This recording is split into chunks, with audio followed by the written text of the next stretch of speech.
Hello everyone, it is Sunday night, we're at Bat City, which means that it's time to wind down your weekend. As always, I'm your host Shannon, aka Small Press Shann, and I'm here to talk to you about all the small press and indie titles that released this week.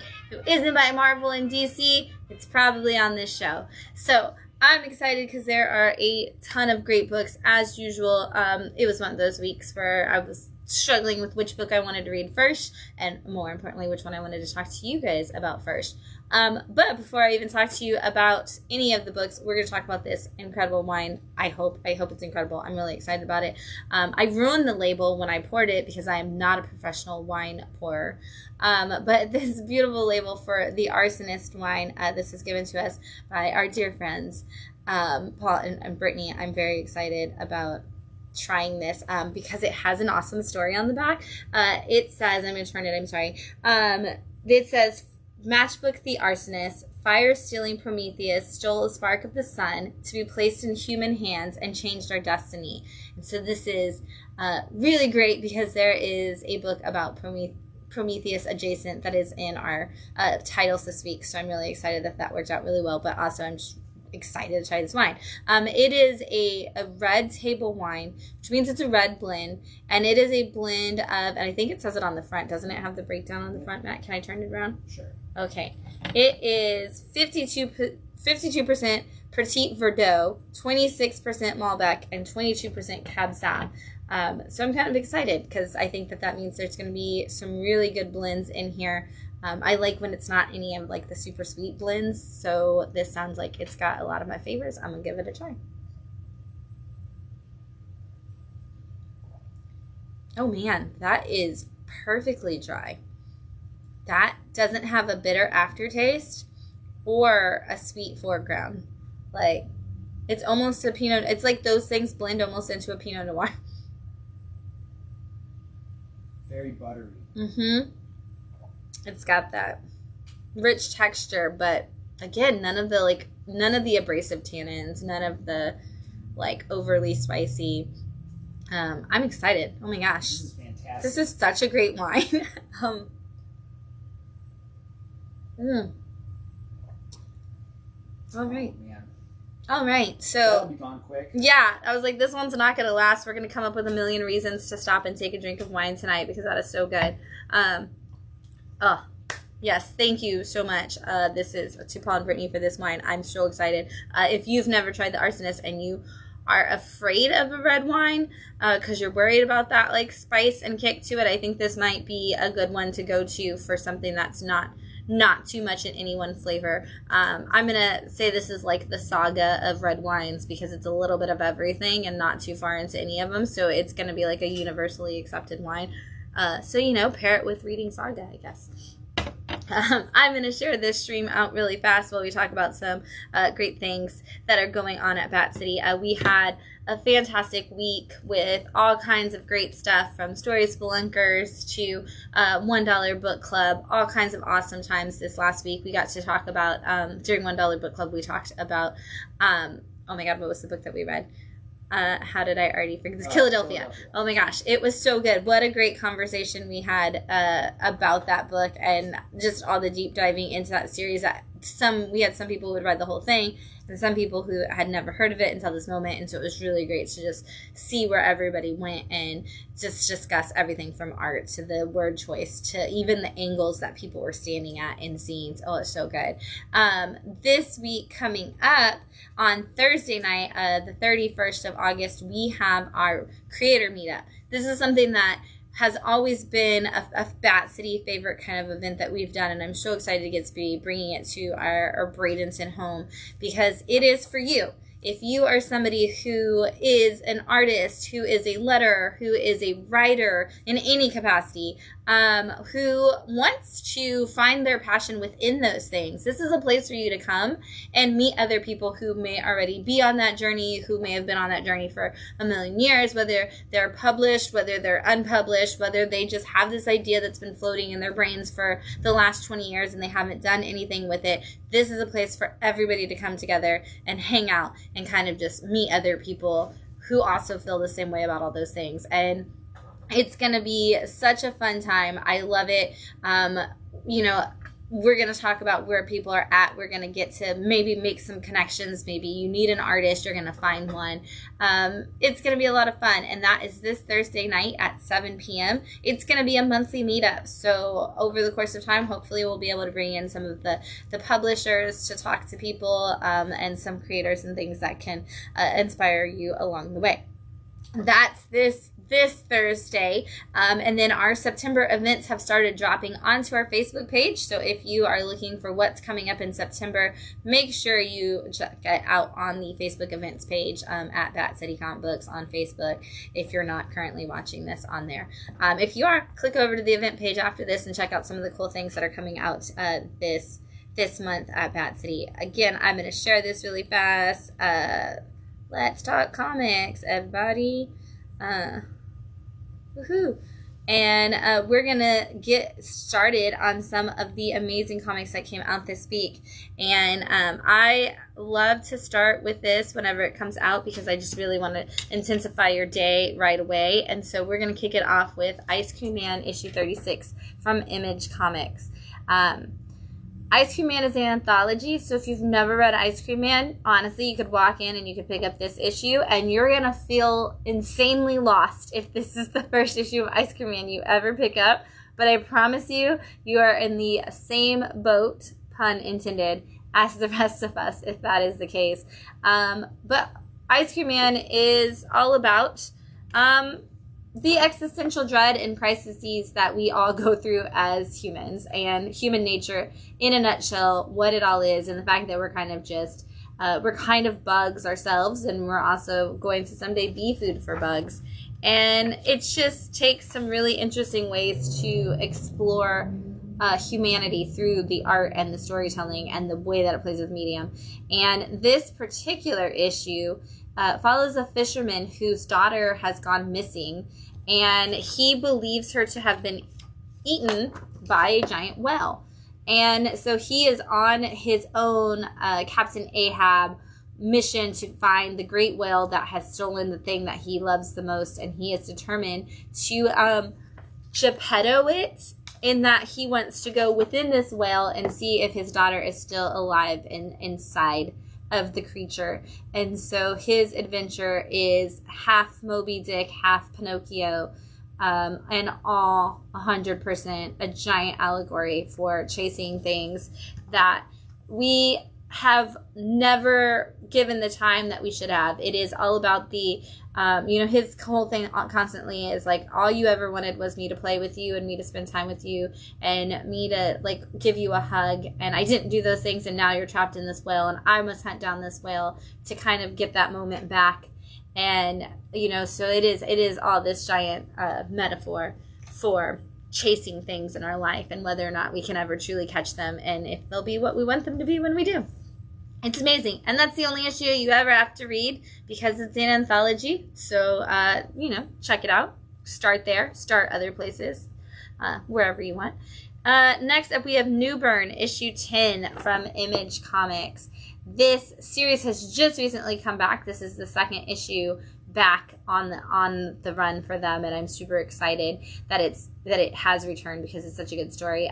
This is Chip Zdarsky and Jacob Phillips just bringing us a crime story, much like Jacob's worked on in The Reckless and other pulp worlds from Brubaker and Phillips being his dad, but with that Chip Zdarsky twist to it. And so this is a guy who has been paid by all of the mob families to kind of keep them all out of trouble. He works to make sure that the detectives aren't getting into their way, that none of them really get arrested, that none of the crime families go against each other beyond what is allowed. And if they do, he's the one that they all send in as this neutral party to investigate.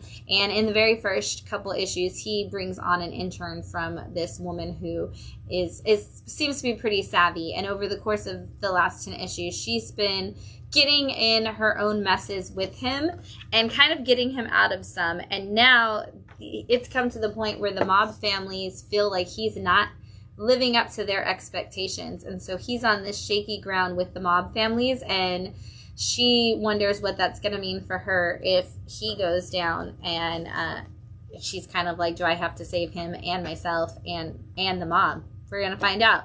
It's really intense. What I love about it is that she has a journal that she keeps, and you get to see some of those pages throughout, and they're almost always just like your train of thought that you would have if you were in that situation, and sometimes they are just like expletives across the page, and that's all it is, and it's fantastic. Earthdivers, Ice Age. This is issue 9 from IDW.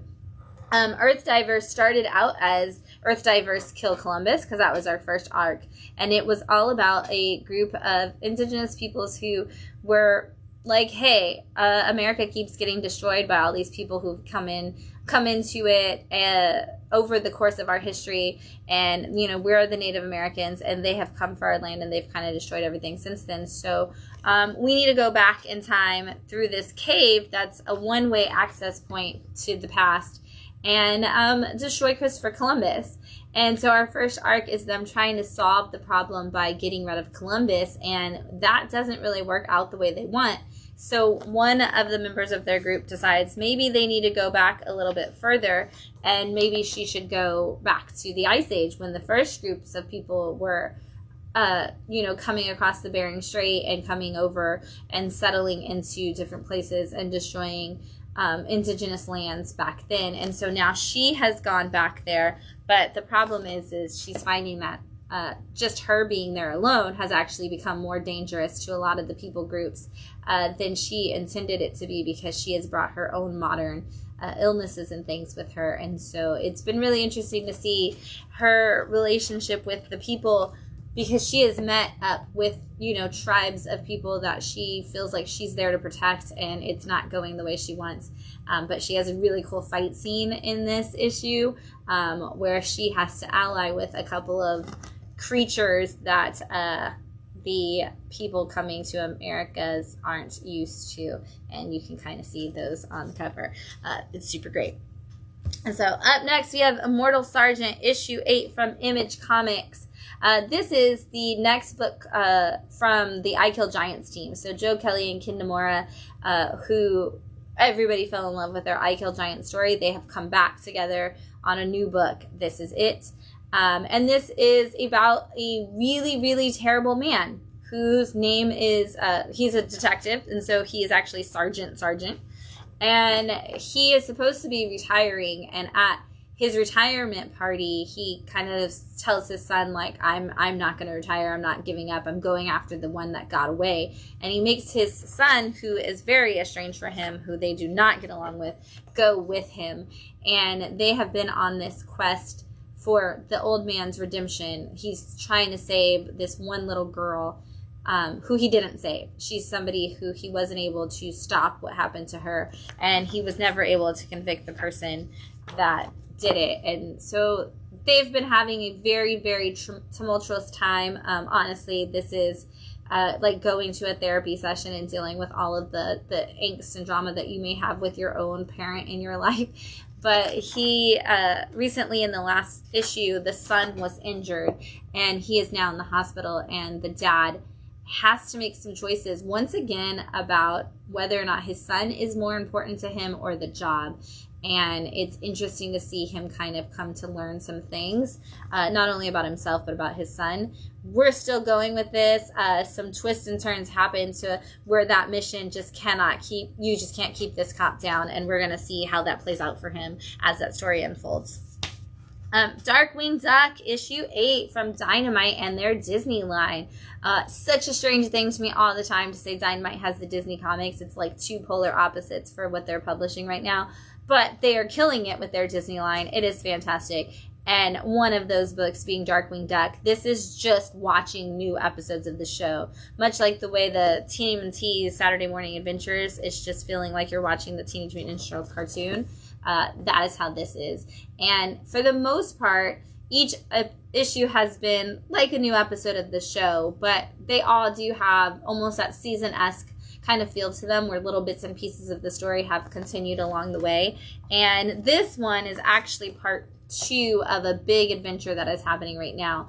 In issue 7, we found out that there was a superhero museum, a Hall of Justice, if you will, that had a bunch of artifacts on loan. And one of the artifacts that they borrowed for what they were told would be one day was Launchpad's special compass that helps him get to all the places they go.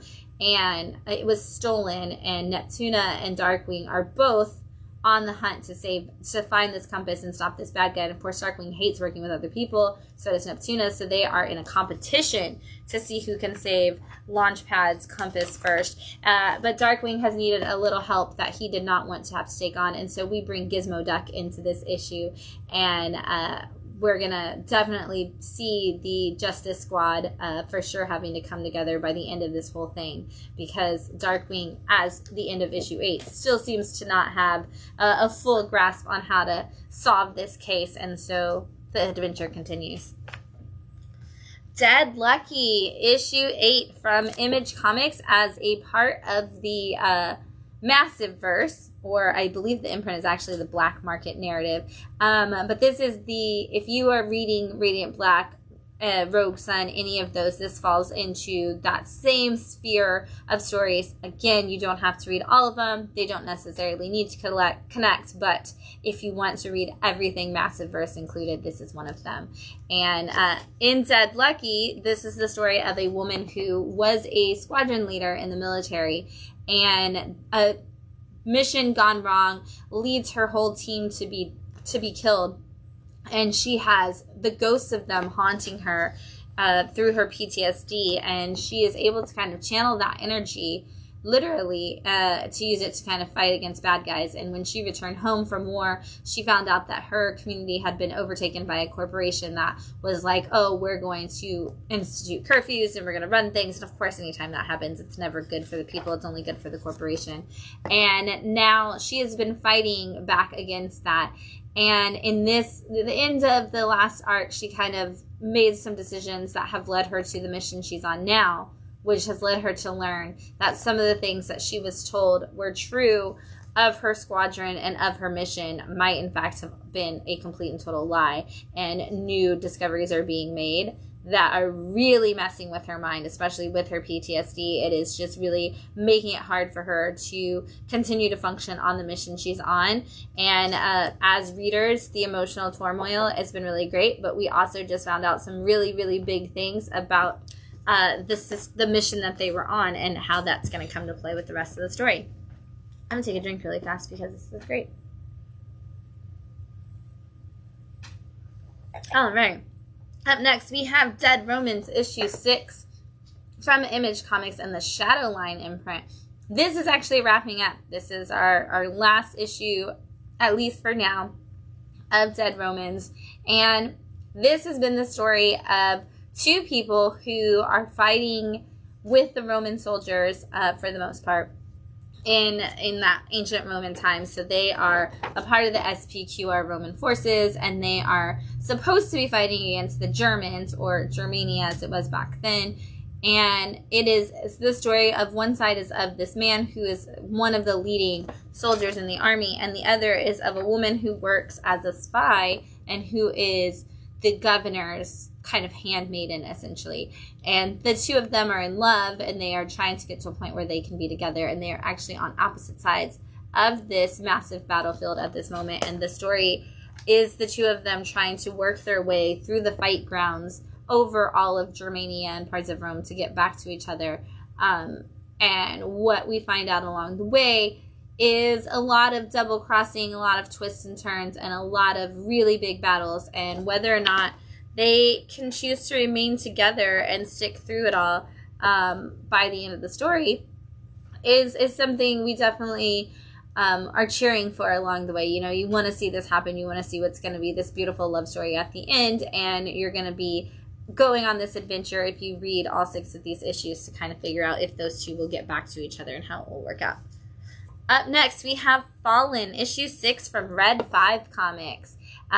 This is your mass god fighting in the modern world. This is all of the different pantheons, the Egyptian one, the Latin American gods like the Inca and Mayan gods, the Roman gods, the Norse gods. They are all in modern times, and each one of them kind of runs a gang, essentially, of a mob, so to speak. And they have come to a point where Zeus has been killed, And it's like, okay, we have to figure out like who killed Zeus, what's going on. And there is one man who's kind of like Newburn. He's kind of worked with the gods to keep everybody off of each other's backs. And he's figured out that there is a big giant conspiracy going on, and some of the gods from each of the pantheons are in on it, and he knows which ones, and he's determined to kind of bring about justice for Zeus and everybody else. And so in this issue, he's created his own ragtag group of different gods from different pantheons to go after the ones that are the bad guys, and he is leading the charge with him is Hades, and they are determined to stop the bad guys. And we see that might not be as easy as we thought it was going to be as we come into this battle. And it's super cool to see who all is on what side and what their motivations for the reason to join each team is. But it's also cool to see the gods in these modern settings, and it's like, oh, like the Norse gods are kind of all a biker gang, but not Loki. Loki's kind of just like a shape-shifting drug lord, and you know the Greek gods, they're selling essentially like their nectar and things as a drug, and it's super cool to see how they would survive in the now times over to the different gods. And it's cool to see who they're going to rely on for some big moves as the time comes by. Up next, we have Indigo Children issue 6 from Image Comics. This is the story of a bunch of people who, when they were children, they were all kind of diagnosed as having super brain power and possibly superpowers within that, and then experimented on by the government to kind of see what those powers were going to be and how they would manifest. And of course, over the course of time, extremely mistreated. All of these kids have gotten away. They're living on their own, and something has happened to where now they all need to come together and do what their duty was from where they really come from and where they really got their power from. And I'm not going to tell you any of that, but they are trying to figure out how they can save this world that we are on, and keep the people on it from destroying it before it's too late. And they're doing it all while the government is chasing them down, like, you're our property, you're our special children, and we don't want you to do this. And so they're trying to take them all out while they're trying to do their thing. And you just kind of end up in this really cool spy meets superhero kind of story where you are getting all those espionage moments of, oh, now we have to fly here. You're getting like even the big text, like it looks like a Russo brothers movie because the big text is coming over it, like telling you like where you are in the world. And then it's like, oh, okay, we're here, we're doing this, we need to meet these people, we got to make this decision. But then their way of fighting is to use superpowers. So it's kind of, Secret Invasion-esque to compare it to sort of like a Marvel movie if you're looking for something like that. That's backwards. Up next, Summoner War Awakening issue 5 from Image Comics. This is connected to the Summoner War mobile game. If you've never played that, I haven't either, but I love this book. And this is a volume 2. Originally, the volume 1 came out last year. It was just regular, like, Summoner Wars and have the subtitle. And you definitely 100% need to read volume 1 in order to jump into this volume 2. This is not one of those that you could go without, because it does pick up literally where the last volume left off, like word for word. Almost. And so this is the story, though, of a young girl who has summoner power, and she's able to call forth these magical creatures, kind of like a Pokemon-esque kind of thing, and use them in battles. And they're like griffins and unicorns and all kinds of really cool things. And she's young and she hasn't been trained, and she's makes all of the wrong decisions. But yet she has this heart of gold, and so at the same time she does what's best for the people. And she has a paladin who was assigned to help get her to the place that she's supposed to go to train and to help fight to save mankind. And she doesn't really listen to him. And I think that we're going to get like that hate to love kind of relationship out of the two of them, because they're very much like at each other's throats, but they're already starting to turn in how they care about each other. And like maybe this relationship's building there. Fantastically fun story. Again, if you didn't play the mobile game, doesn't matter. This just reads as an absolutely fun adventure and really good for all ages. There's nothing in it so far that you couldn't hand this to almost, anybody from like 8 and up.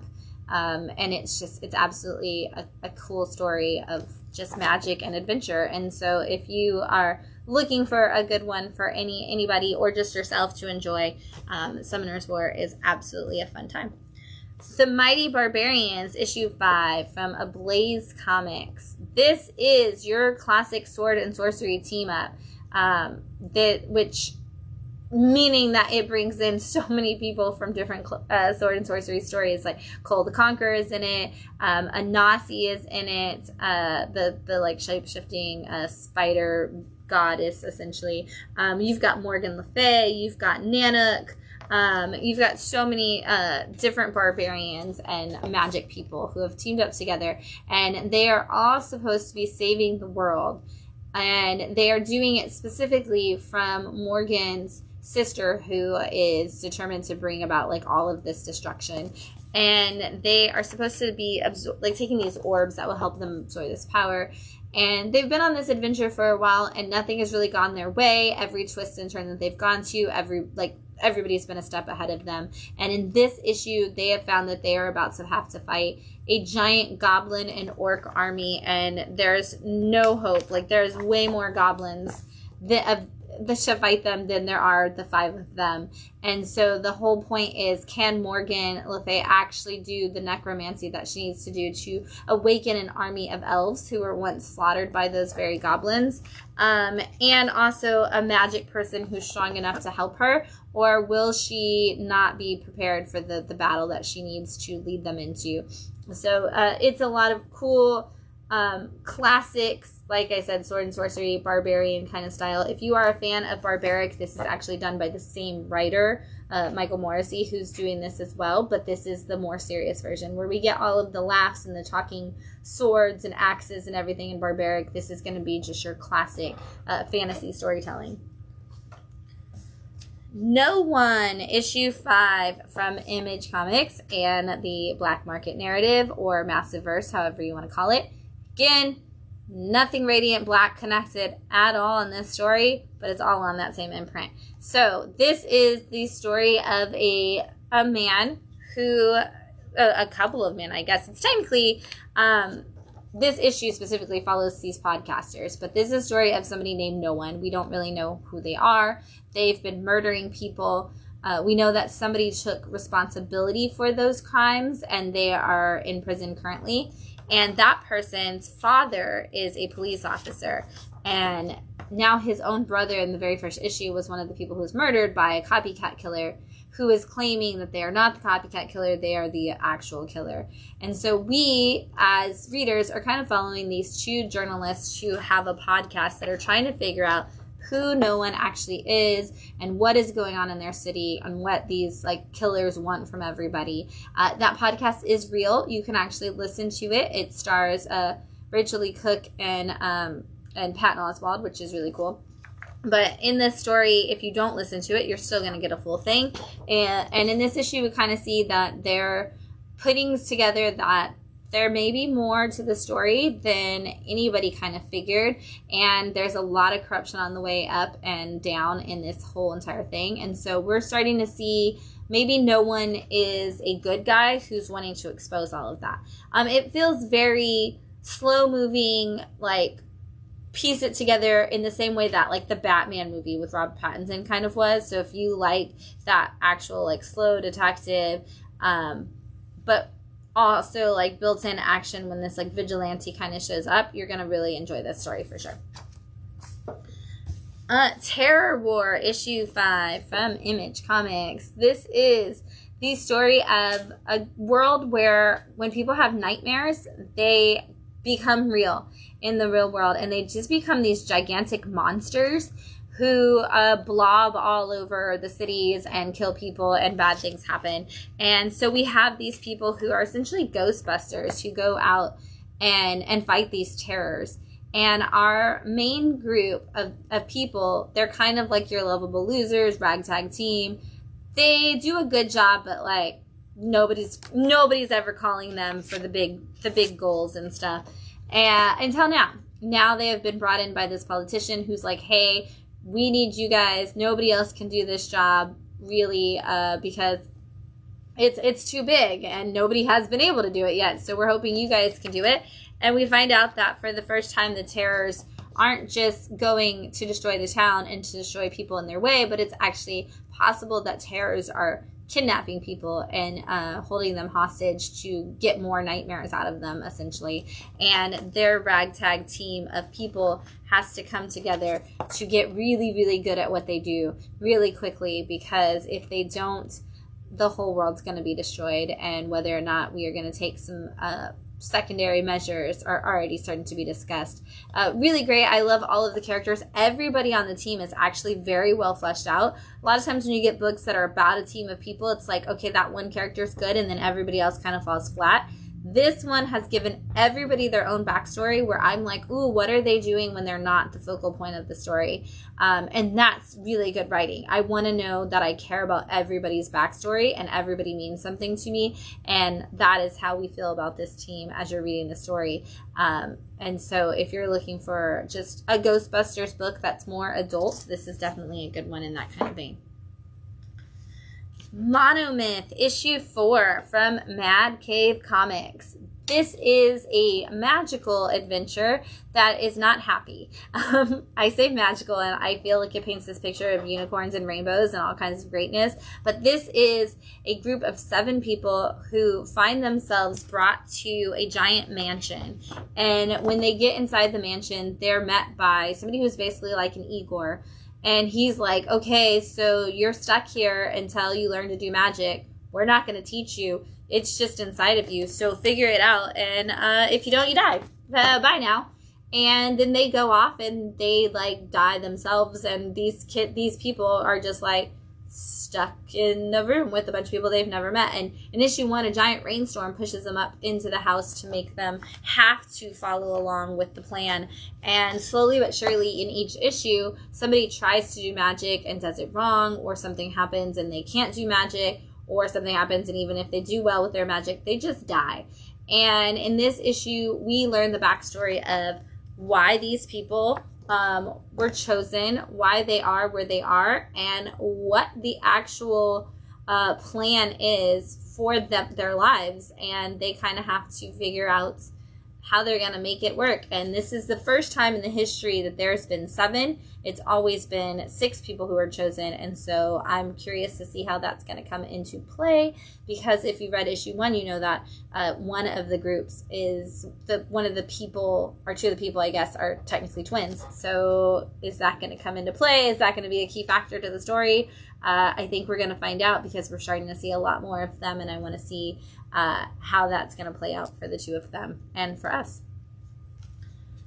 Up next, I'm going to take a drink of wine. That's what's up next. We are drinking the Arsonist, and it is delicious. Oh, I can't see which way the label goes, so I've been spinning it towards like the giant label on the back, but not the front. Sorry. All right. I am going to move this over again because I've got some more books for you. We are jumping into things that are hitting that number 3. Now, if you are new to the show, you may not have heard that I have what I call the Shann rule of 3, which means by the 3rd issue of a comic, you're kind of going to know for sure if it's going to be a book for you. You know, you might read the first issue and you're like, oh, I don't really know. Should I keep going? If you're at that point with the book, I think you should go to the 3rd issue, because that is usually, even in a mini-series, where your turn is going to be. It's always kind of the turn of at least the first arc. So we're going to talk about some issue 3s and see how maybe they turn for us. And first up is The Oddly Pedestrian Life of Christopher Chaos, issue 3 from Dark Horse Comics. This is the new Tiny Onion book. So this is Tate Brumble writing a concept that is James Tynion's idea. So it's like story by James Tynion, script by Tate Brumble.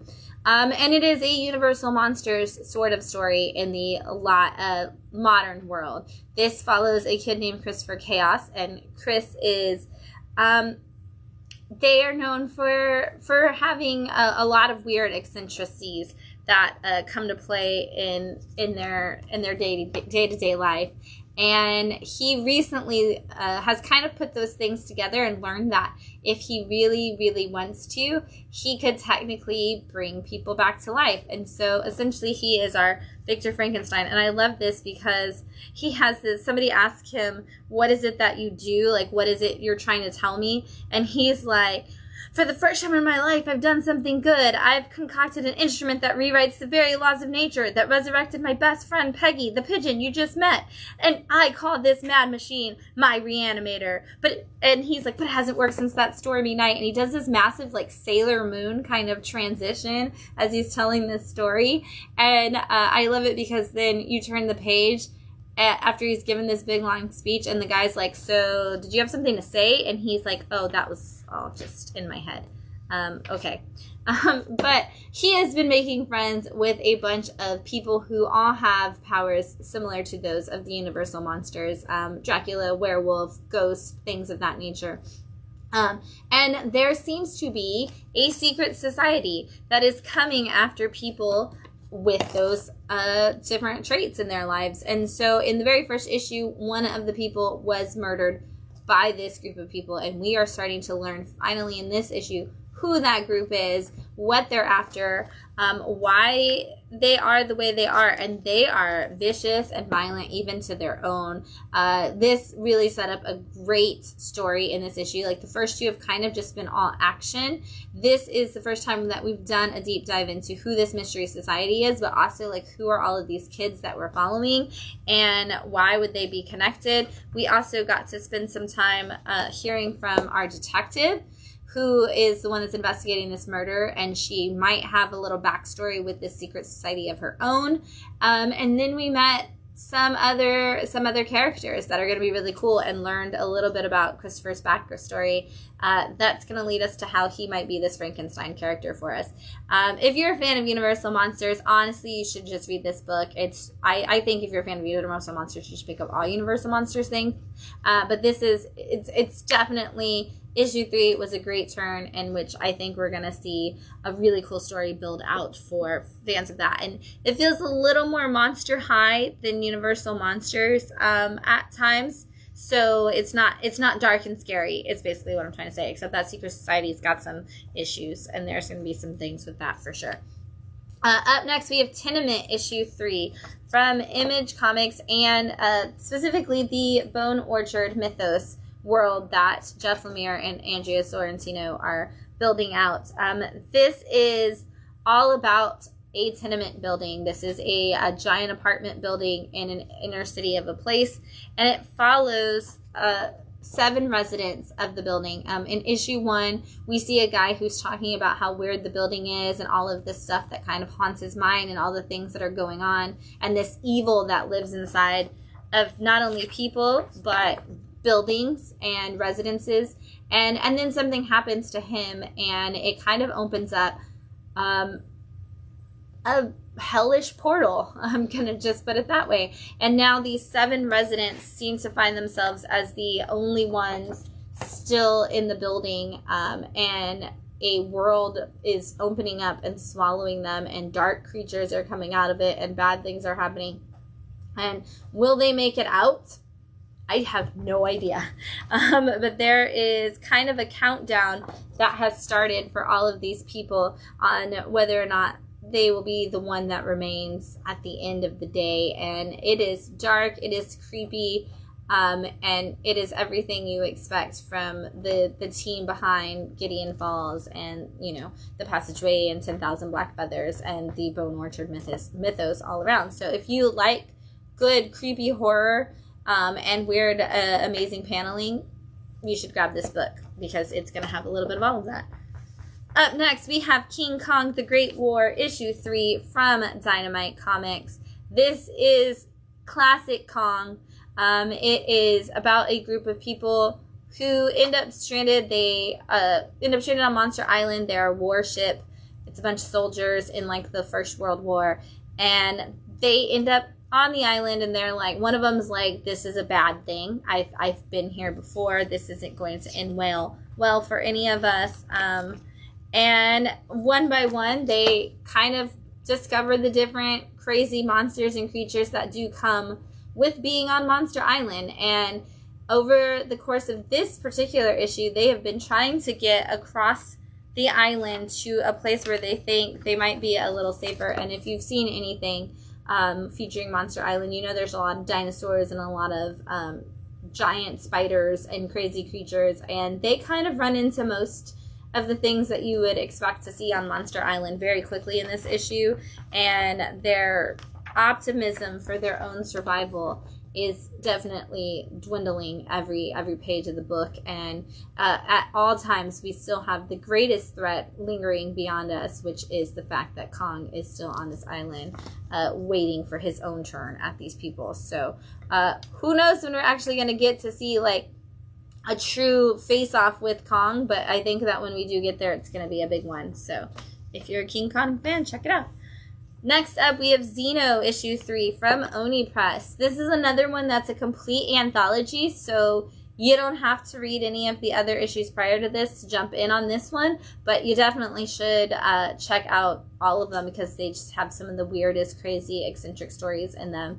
And they're each one has multiple stories. So this one starts out with a bunch of campers who are like, we're completely lost, we need to go like home, we need to find our way back, and instead they end up finding this town, and everything in the town is a little melty, I guess is a good way to say it. And they realize that there's something completely and totally wrong with the town, and everything that they lean on for help in it just kind of becomes more horrific. And we end up with, it's a short little vignette of a story, but it is creepy and creepier as it goes on. And then the next story in there is about a young boy who talks about how he has all of the worst luck in the whole wide world, and that they basically have discovered scientifically that luck is atomized, and bad luck can be drawn to certain people more than others. And so he is sent to be used by the government, and he has this one quest that he's just trying to complete, and it doesn't go the way he wants it to. And then we have a story about a bunch of kids who invent a robot, and they're out with their robot one night, and somebody robs the convenience store that they're in, and one of the kids gets really afraid for their lives and what might happen. And so the kids start drunkenly asking the robot for some sage advice, and they get some advice.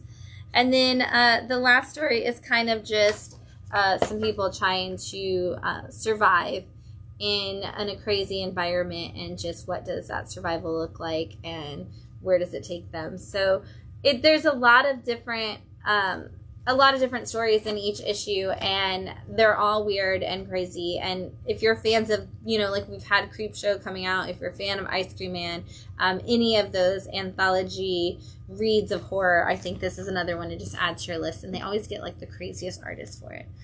Up next, we have Blacksmith, Volume 2, Issue 3. I think it's Volume 2. But it's Blacksmith, Key to Their Heart, Issue 3, and from Ahoy Comics. This is one of those that I actually do think you could jump into even if you hadn't read the previous volume.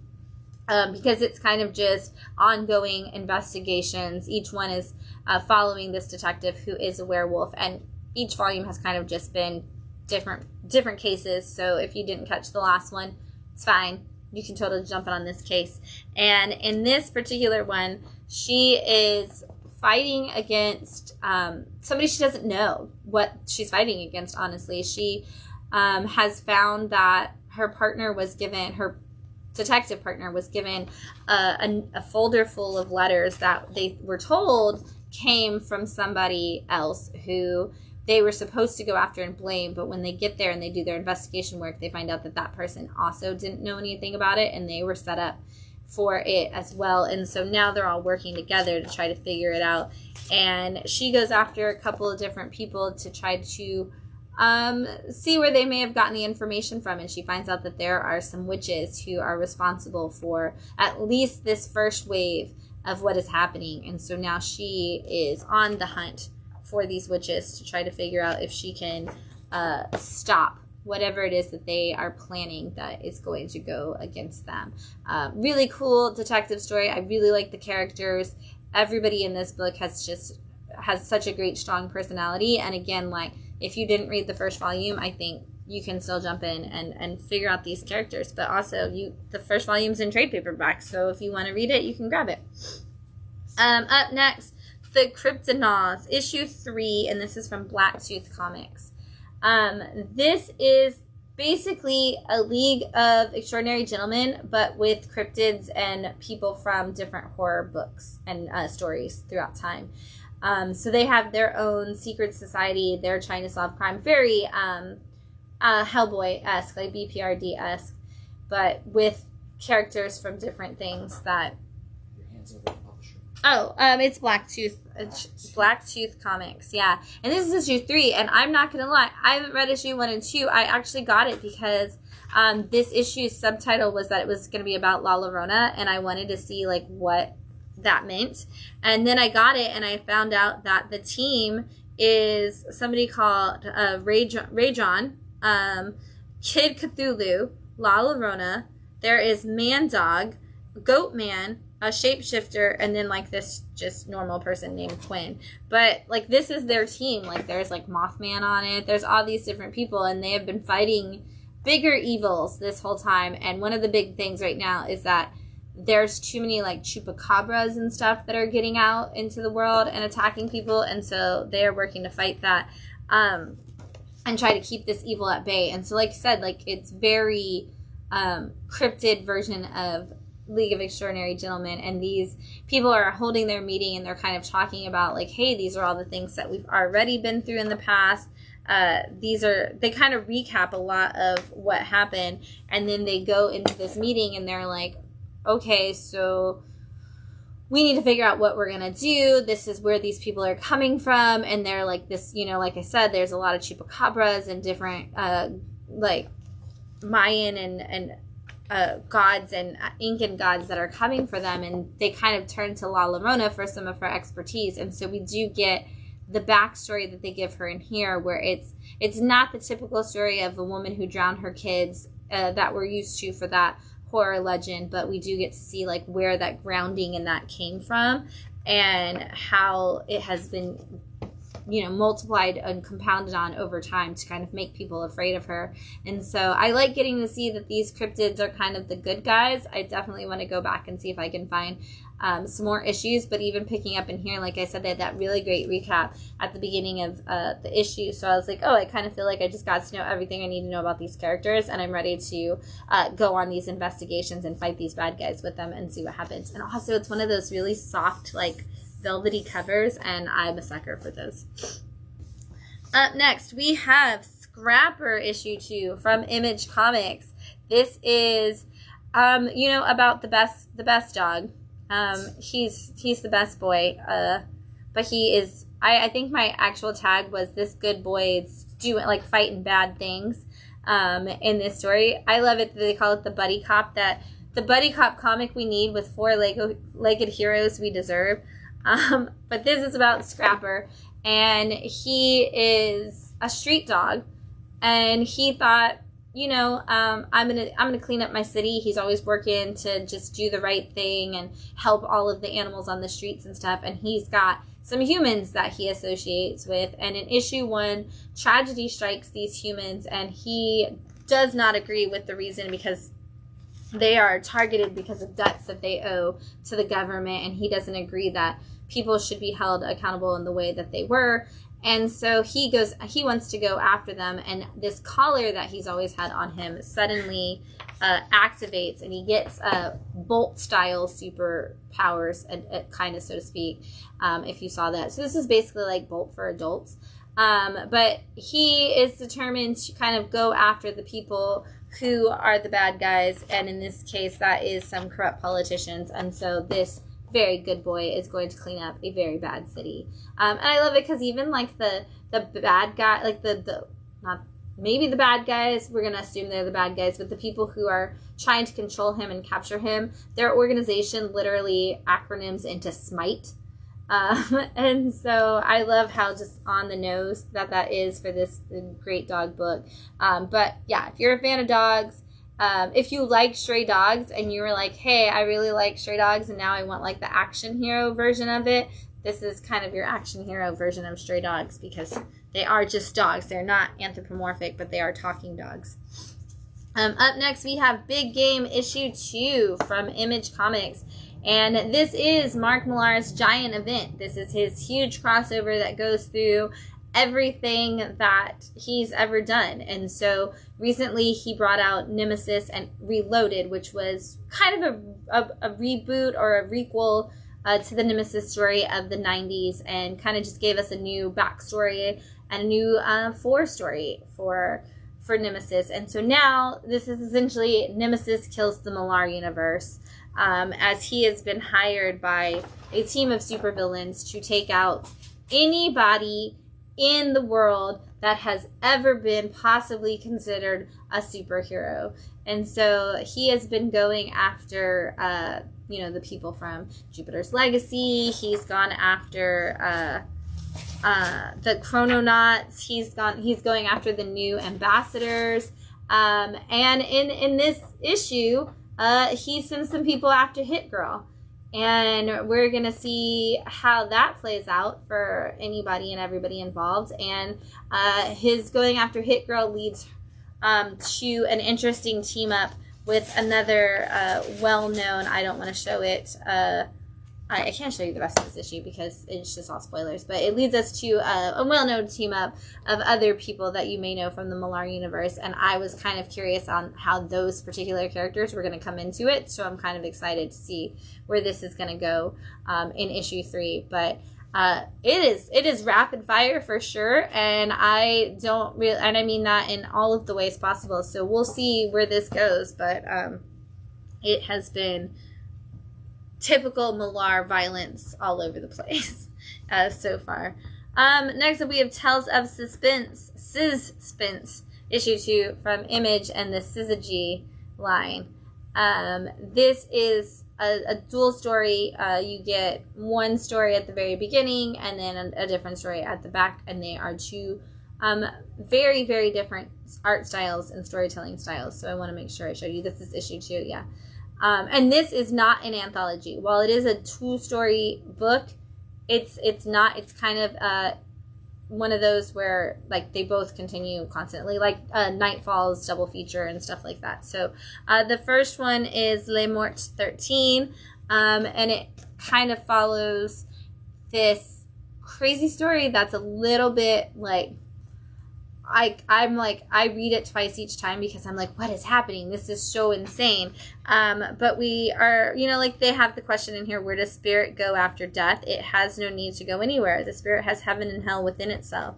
Heaven and hell are within one another and are to each other, or to another as nothing. And so it's just kind of this person in this one who's trying to investigate the situation of like what happened to somebody, and in this issue they are using tarot cards to kind of try to figure out what the meaning of everything is, and why like this death doesn't seem to line up, and why nothing is connecting. And so they're hoping that maybe the cards that they found in the person's home when they were gone would lead to some kind of clues.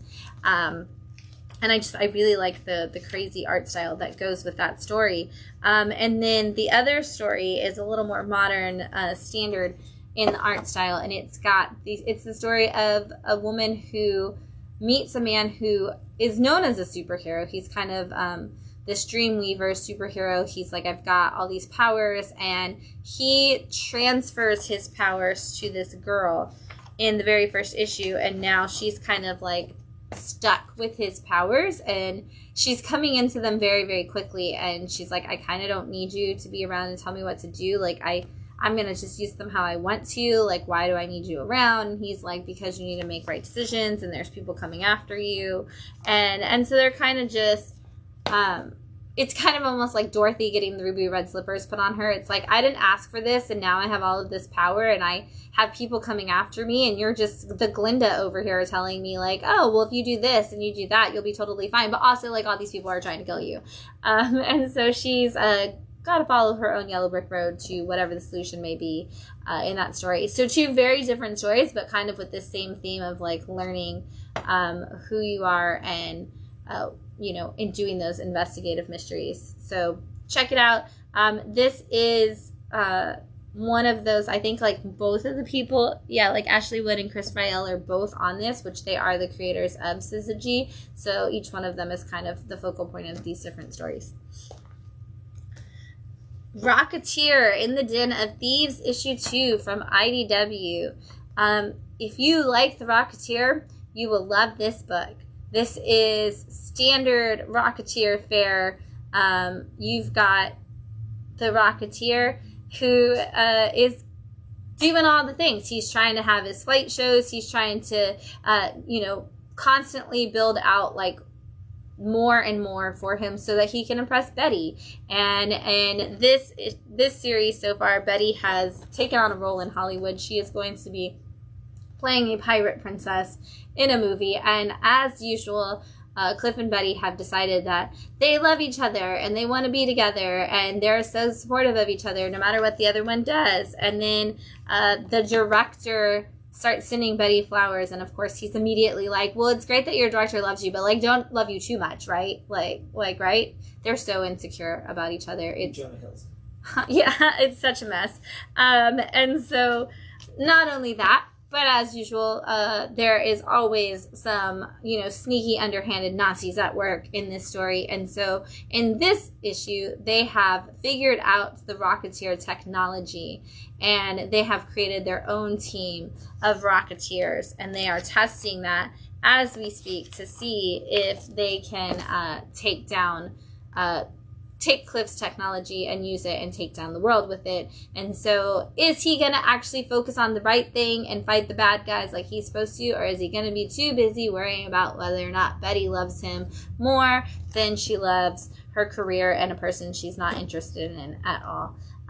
The usual Rocketeer drama, but yet it's always so fun to just see him suit up and fly around and do cool things and beat up bad guys. So check it out, and while you're here checking that out, check out the awesome Mondo Rocketeer statue of Cliff and Betty.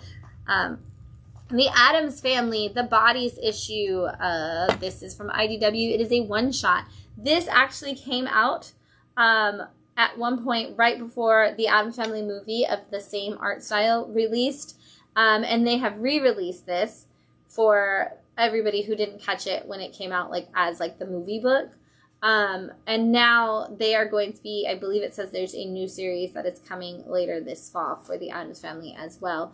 I love it because it does have a lot of that classic Addams Family cartoon comic strip look to it, but this is basically the story of Wednesday kind of getting over all of the things that make her an Addams. She's growing up, and she's kind of starting to find it a little boring to constantly be beheading Pugsley and, digging into Fester's brain and dealing with the standard Addams fare. She's like, knives are dull, and people just, their screams don't entertain me anymore, and I just need more.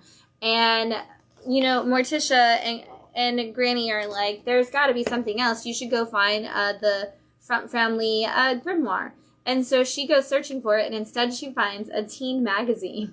And it's like, oh, here are all the ways that you can enjoy your life. And, of course, Wednesday interprets them in the funniest ways because she interprets them as an Addams would. So as they're like, it's important to, lose weight, like, slim down your body for the holiday season. Like, she's, like, cutting off Lurch's arms and, explore your mind and see what's in it. And she starts, like, cutting people open.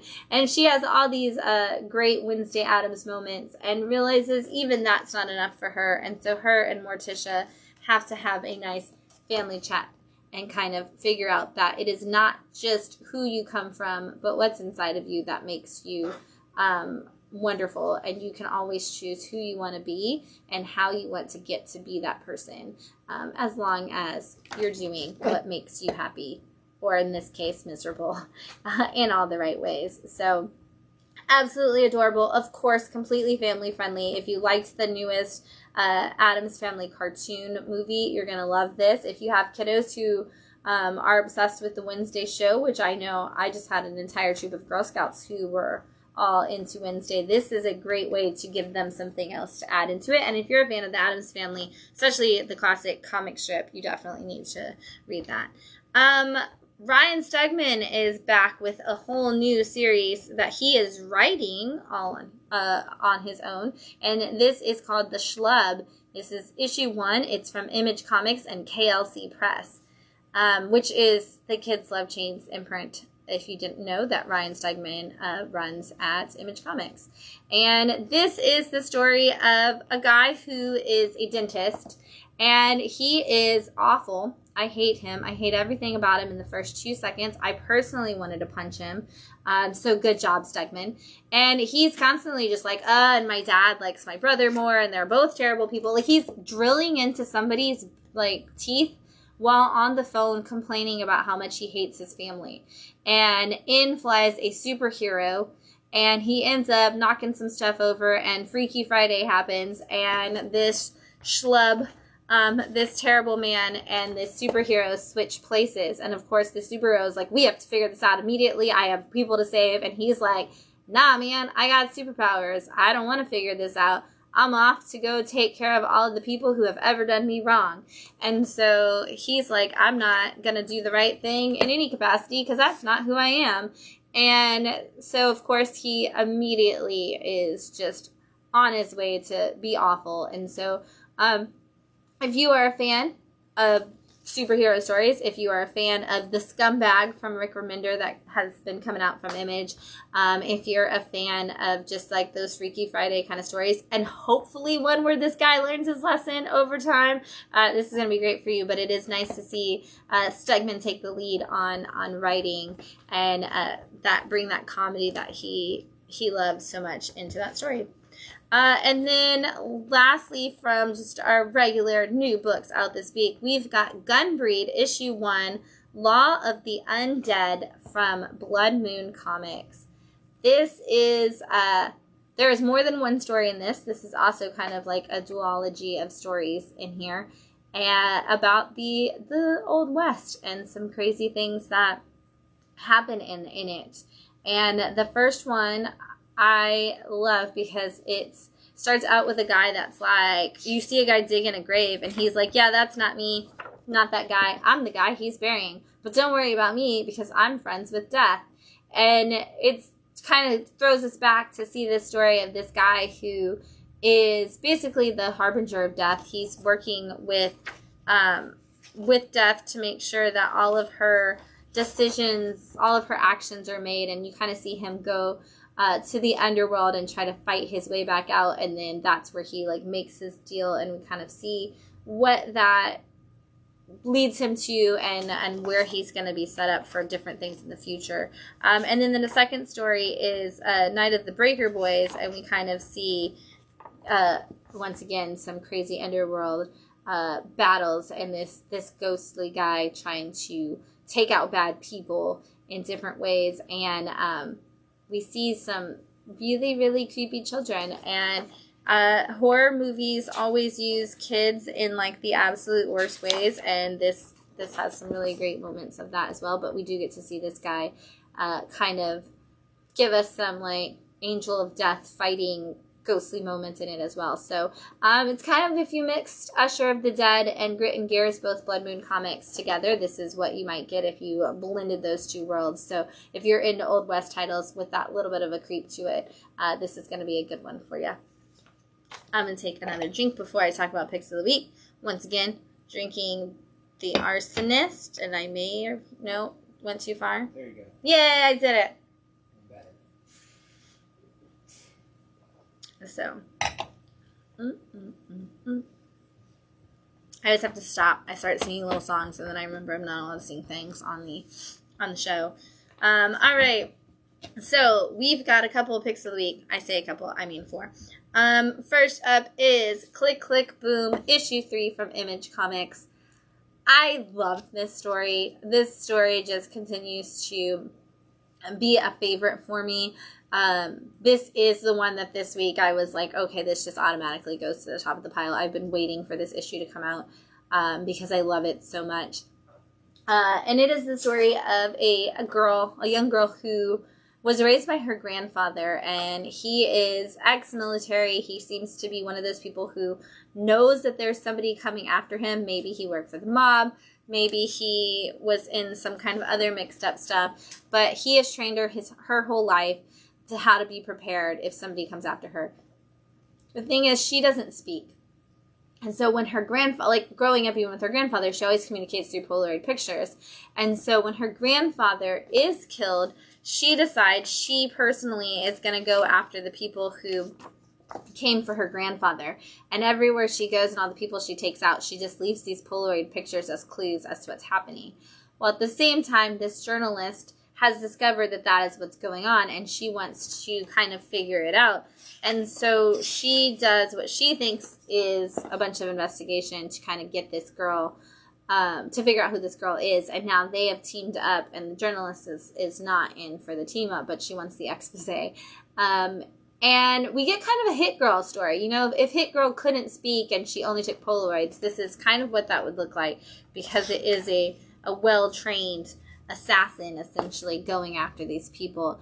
And the friendship that is developing between the two of these women is just absolutely beautiful. And it's amazing how this story is told just in her photographs, like having a main character that doesn't speak in comic books and then using photographs as the additional communication style and like within the medium is just it's so good. And I can't show you the second half of the book because so much stuff happens in the second half of this book, but it's fantastic. If you have not read it yet, please pick it up. It is, like I said, it's kind of like Hit Girl. It's honestly like if you took Hit Girl and Memento and kind of mix them up, this is a little bit of like a jumbled what you would get out of this. But it's Doug Wagner who did plastic and plush and vinyl.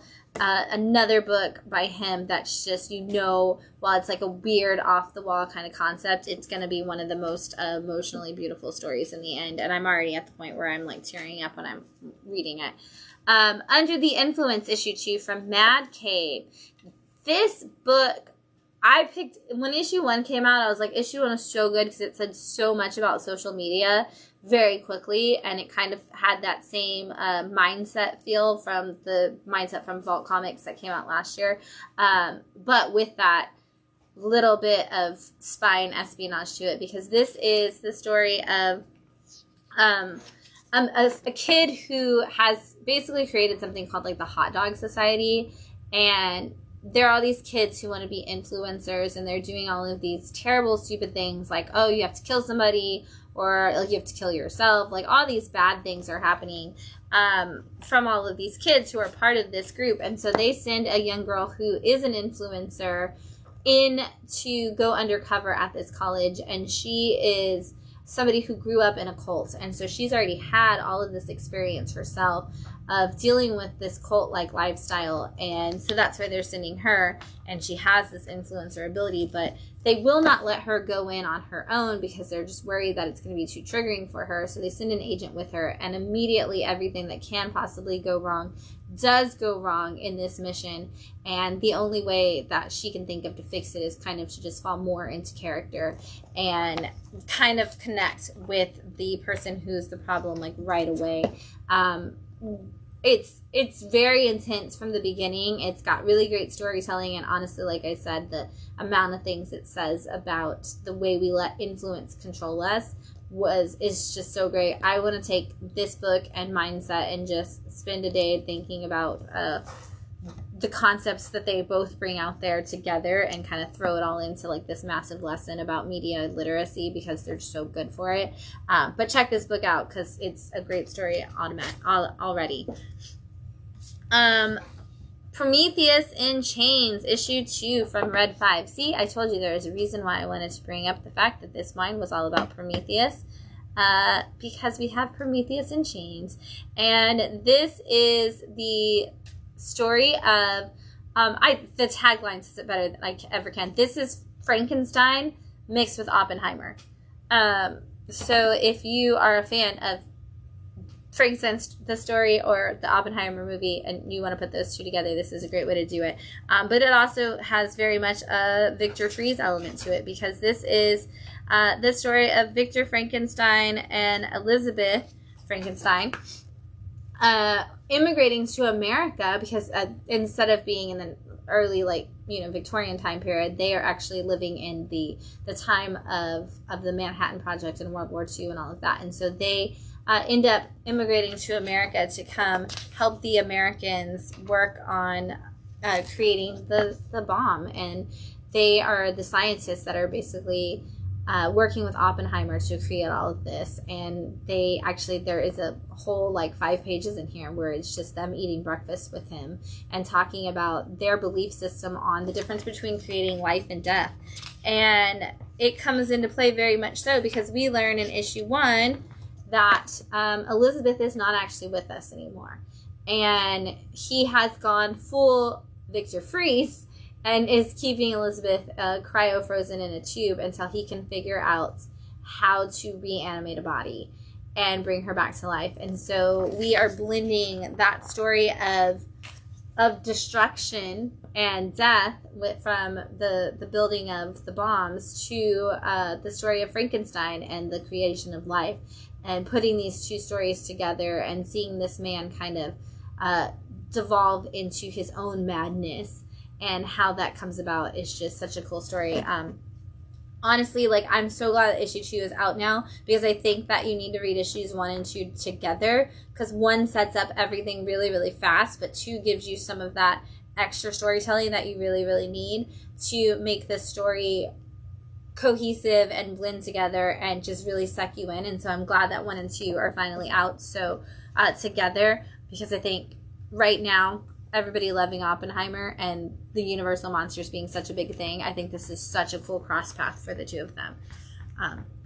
And lastly, this is going to be in my picks of the week every time it comes out, but My Little Pony Reimagined with the Unicorn of Odd, issue 1 from IDW. My Little Pony has been doing reimagined classics, starting with Little Fillies, where they took Little Women and they told us the story with the ponies. Now we are doing the Wizard of Oz, and so no matter what, this is going to be a pick of the week every time it comes out, because it's the Wizard of Oz and My Little Pony. Goodness. So we see, we start out as usual on the ranch. We've got Applejack, who is playing the role of Dorothy. And she kind of is just like, I want to go, live my life, have some big adventures kind of thing. And the tornado comes and she is sucked into the magical world. And we're going to flip to that. And she comes into this magical world. And of course, you've got the pony that Matt has the magical horseshoes and things like that, and she's given those magical horseshoes by the good witch and told she's got to go find the wizard if she wants to make it home. I love this. This is going off the actual book, so the magical horse shoes are in fact silver, which I love. They keep, every time she meets somebody along the way, even the little sprites that are supposed to be like the munchkins, they're like, oh, we'll take you to the end of town on the road. And they start to sing, you're off to see the wizard. And they're like, whoa, we don't have the rights to the song, guys. Calm down. You can't sing that. And so then when she meets the Scarecrow later on, who is played by Pinkie Pie also starts to sing her song. And she's like, we can't do the songs. Sorry. And there's so many times they try to put her in the dress and she's like, I'm not going to wear a dress. That's not my style. And so it's just super cute. You get all the pony jokes. You get all the pony positivity. You get all of the jokes that we all make about the Wizard of Oz all of the time. It's fantastic. If you're just looking for a good time, this is going to be wonderful. And honestly, if you're looking for a way to talk about the Wizard of Oz a little bit more, that's a great way to do it.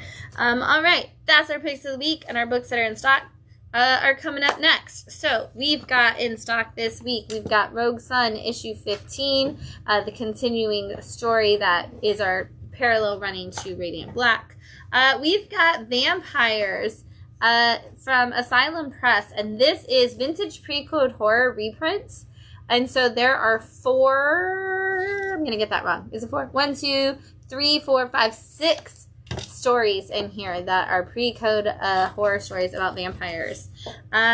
Marvel Unleashed is out this week. I'm super excited. This is the story of all of the Marvel pets and like Throg and bats and things like that all coming together, unleashed to save the day. That's my Lockjaw cover. I'm just saying, if Lockjaw can come back, then so can the rest of the other Inhumans. Give me an Inhuman story. Don't be scared, Marvel. I think you should put one out. Invincible Iron Man number 9. Firepower issue, what are we on? 26. Wow, that's been going on for a long time. I always forget how far into Firepower we are. Speaking of, Time Before Time issue 26. Also flying through issues of that at this point. If you're looking for how would we corporatize time travel for all the wrong reasons, you should definitely be reading Time Before Time. Planet of the Apes issue 5 from Marvel and the Fox Studios imprint. I guess it's just 20th Century Studios, not Fox, sorry. Star Trek Strange New Worlds, the Scorpius run, issue 1. We've got Star Trek issue 11, and there is some reading order checklists on the back for some of the big things that are going on. And I should say Eisner nominated Star Trek because that series was nominated for an Eisner. Rick and Morty presents The Science of Summer, issue 1. Penguin, part of the Dawn of DC, issue 1. Just in case you didn't know, if you are a Dawn of DC reader, Night Terrors wraps up this week, and all of your Dawn of DC titles that have been on hold are coming back. So we've got one issue of Night Terrors left coming out this Wednesday coming up, and all of your Dawn of DC titles will start releasing again after that. That said, we've got Night Terrors Titans issue 2. We've got Night Terrors Detective Comics issue 2 with this really cool split cover of Barbara as Batgirl and Oracle. Night Terrors Angel Breaker issue 2. All these issue 2s are wrapping it up, as well as this final issue of the Night Terrors proper title. We're going to have the in-game issue to wrap the whole thing up this week, like I said. DC Ruby issue 7. We've got Batman The Adventures Continue season 3 issue 7.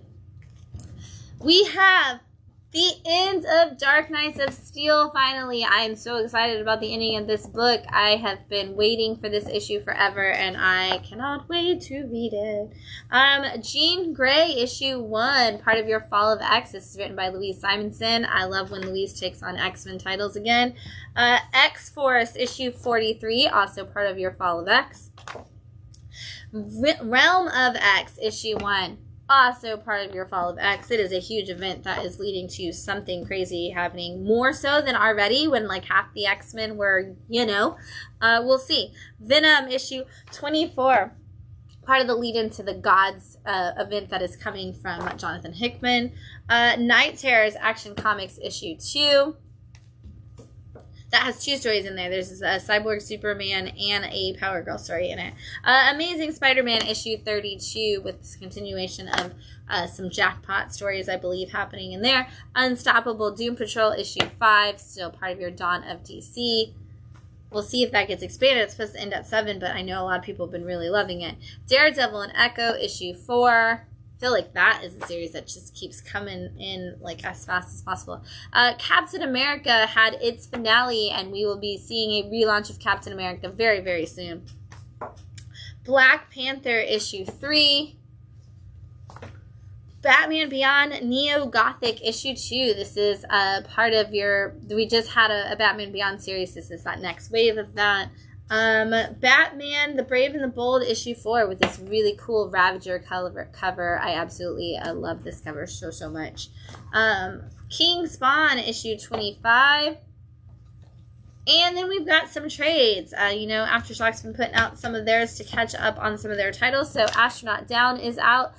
This is a really, really cool story that I absolutely loved about a guy who was able to travel through time. He was supposed to be going to an alternate reality in a way to try to save Earth, and had to blast back this message, and it just all kinds of get messed up. It's very Interstellar kind of story. So it's 5 issues. The whole thing is all in right here. And then they also put out Kaiju Score Volume 2. This is great. This is all about Ocean's 11 meeting Kaiju, so like Godzilla kind of story. So if you wanted to know like what it would be like if Danny Ocean had to rob one of those vaults during a Kaiju attack, that's how you find out. Red Zone from AWA. This is all about a guy who was a spy who's just been working as a teacher in a professor of Russian Slavic studies, and now he has to go back into action. it's really cool. Really, really good. If you are looking for some really cool original like graphic novel content, we've got The Lost Boy from Dark Horse, and this is about a kid who, a man who is in a car accident in Wyoming, in the wilderness, so very much like a Yellowstone kind of area, and he gets completely and totally lost there and has to find his way back through. I'm really excited about this book because if you've ever been in Yellowstone at night, it's terrifying, and so I really want to read it and see how scary it gets for that feeling. And then a Thunder and Lightning graphic novel from Silver Sprocket. This is a story where pop media meets military power, and two super soldiers are locked in a world-ending conflict on behalf of their corporate nations. And where is that going to go? It's a great sci-fi graphic novel. Silver Sprocket always has really funny stories with really great meaning added to them. So check this out if you are looking for something completely off the wall that you're going to love. That's what we got in stock today.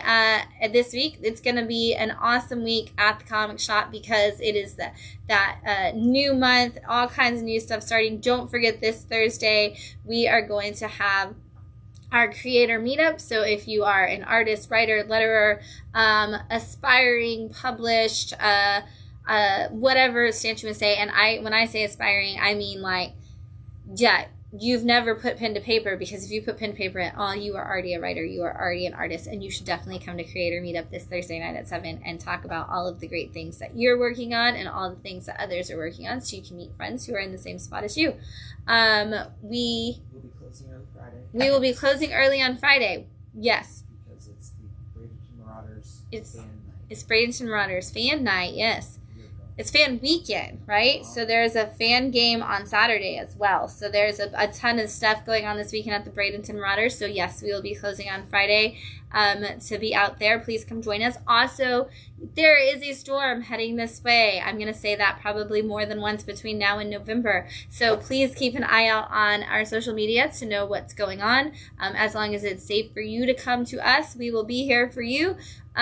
So we will keep you posted on how that's going to go, as that storm is supposed to make landfall Tuesday night into Wednesday morning. So keep an eye out there, but most importantly, keep an eye on yourselves and stay safe. To all of our Bradenton, Sarasota, Bat Fam members, we want to make sure you're safe first and foremost. And that said, once again, thank you to Paul and Brittney for this amazing wine. Did I do it again? Yeah, I'm so bad at you this. went the other way. There you go. Okay. Sorry, I can't see it, just so you guys know. It's fantastic. I'm really excited. Thank you so much for your continuous love and support. And thank you for the cake, by the way. I don't think we ever said that on here. Paul and Brittney also gave us a wonderful cake for our Eisner nomination. So thank you for all the love and support from them. And thank you from all the love and support from all of you. We absolutely love you, Bat Fam. Stay safe this week.